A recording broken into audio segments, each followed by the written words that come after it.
At nagpapasalamat ako dahil kung ano man ang pinag-awayan ni Zaldico at ni Martin Romualdez at ni Tambalos ni Bangag, ano man ang nila pinagkasundoon, sinadya na yon, inadya na ng panahon, inadya na ng Diyos na gumising kayo.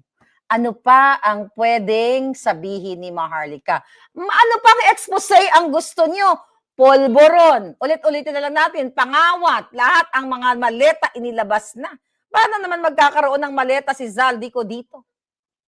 Kung hindi niya dinocument. Dinocument niya to eh. Mga palangga, dinocument niya kasi kaya kayo yung gumagawa ng katarantaduhan ngayon. Okay? Itigil nyo na yung katarantaduhan nyo kasi kahit magkakaibigan kayo, kapag nagkagipitan kayo, ilalabas at ilalabas ang baho ng kaibigan kapag sila'y nasusukol. Di ba?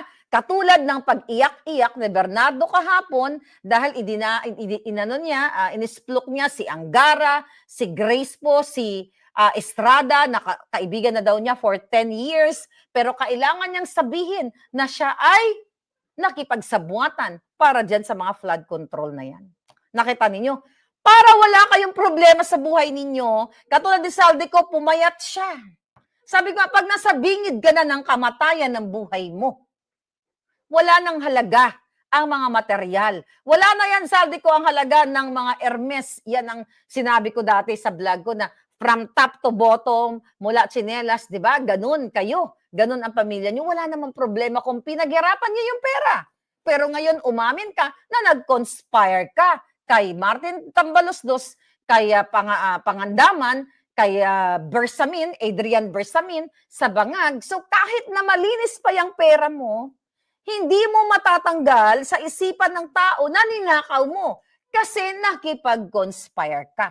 So para maging maayos ang buhay ng isang tao, iwasan mong mag-associate o gumawa ng masama o magnakaw. Para kahit anong ibato sa inyo, kahit anong mga kasinungalingan, taas noo kahit kanino pa rin.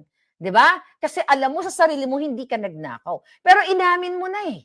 Inamin mo na, sabi ko nga, napakaganda.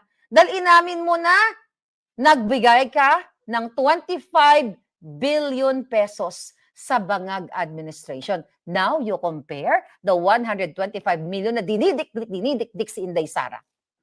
Confidential fund.